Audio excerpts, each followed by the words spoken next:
Manchester United back in action this Thursday, yet again another Thursday game. Manchester City up next away at Etihad Stadium.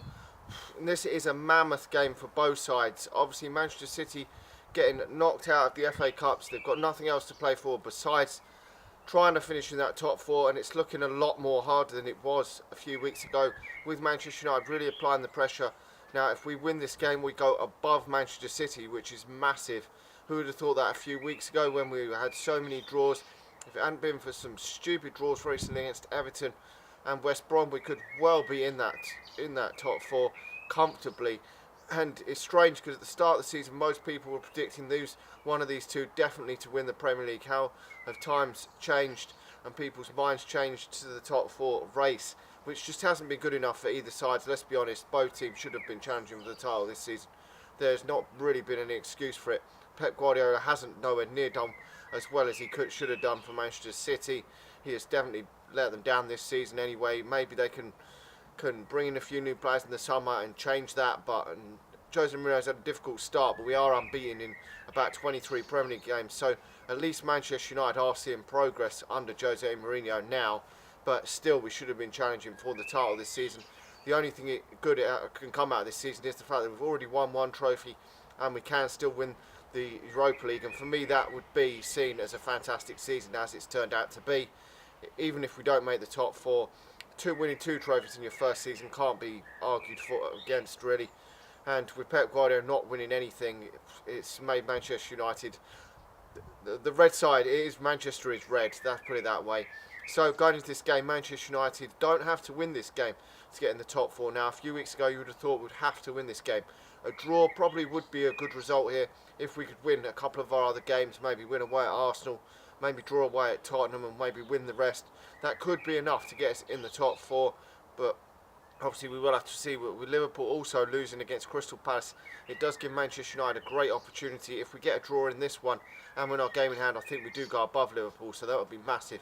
But I want Manchester United to go into this game with the intention of winning the game, because it is possible that we could go there and win the game. You can't, 23 games unbeaten, it's just the draws that have killed Manchester United off, and a lot of them games we were the better team in. There was a few, maybe Liverpool and Everton and that we didn't play very well in, but the majority of them we were the offensive side, and it was just the poor finishing that's cost us in them games.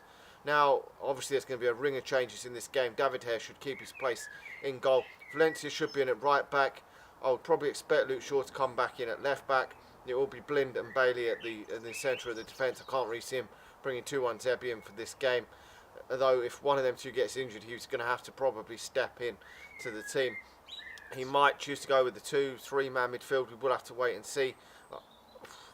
Pogba may be injured and out of this game, so he may choose to go with Carrick and Herrera, and then Mkhitaryan sort of in the number 10 role. Martial one side, Lingard on the other, and Marcus Rashford up front. We will have to wait and see though if Pogba does come, is fit enough to play. I'm not too sure on the injury. I think it might be fatigue, which will be good news for Manchester United if it's just fatigue, because we can't really afford to lose any more players. The only big news this week is Juan Mata could return for that semi-final of the Europa League, which will be massive because he has stepped up to the plate quite a few times when Zlatan Ibrahimovic has had off games. So if we could get him back fit, that would be massive, because it did look like he was going to miss the remainder of the season. Now Manchester City have got injury problems themselves. David Silva come off in that game against Arsenal, and so did Sergio Aguero. Both are doubtful. It does look as though Sergio Aguero will definitely play in this game. We will just have to wait and see. The team lose nearer the time. David Silva also looks like he probably will play, and they're two of Manchester City's best players for sure. If Manchester City were to bin Aguero off and keep just Jesus up front next season, I think that would be a massive risk for them. They really do they have relied a lot on Aguero over the years. He's been a fantastic player for Manchester City, and we've really got to watch him in this game. It would be great if he did leave in the summer, because he has scored bags of goals for Manchester City, and I'm not too sure if Pep Guardiola seemed to fancy him at one point. Obviously Jesus was in the team and then got injured. I don't think he will be back in time for this game, so obviously Aguero is their main striking threat. I don't know why they don't play Kelechi and Iheanacho a bit more. He got a lot of goals for them last season under Pellegrini. Got a lot of goals from coming off the bench, so a lot of goals in a reasonable great time he was on the pitch, sort of only a few minutes here and there. So great goals to game, minutes to goals ratio in the Premier League. He had certainly last season anyway, but hasn't been given nowhere near enough time this season, which is probably disappointing for him. He will probably look to move on, but he scored in that win at Manchester United earlier in the season, so we've got to watch for him. Kevin De Bruyne also playing very well that day. Has been a bit up and down sometimes when I've seen him, but a fantastic player. So they've got a lot of options attacking wise, but Manchester United really got to get at that defence. Vincent Kompany does seem back from injury now, but he's always liable to go down injured, and John Stones hasn't always at times been certainly value of the 50 million they're paid for him at the moment. And Otamendi, I'm not too sure he's their long-term option. I know when Manchester United were looking at him, I was a fan of him, was at the time wanting Louis van Gaal maybe to bring him to Manchester United, but in a way I'm glad we didn't buy him, because he hasn't really been that great player that I thought he probably would be, and there's no way in time replaced Vincent Kompany. So they're not that great at the back defensively, and with whoever it is, Willy Caballero or Bravo in goal, they're really not very good in goal either. They should have kept Joe Hart. He was certainly better than both them in my opinion, but that's where we've got to really be looking to get at them. Their defence, they do usually score in games. Obviously they've got a lot of attacking options up front. They've got obviously Sane as well. He's been fantastic for them this season. Sterling can be a bit hit and miss, but can score goals, can create things, so obviously we've got to watch out for him as well.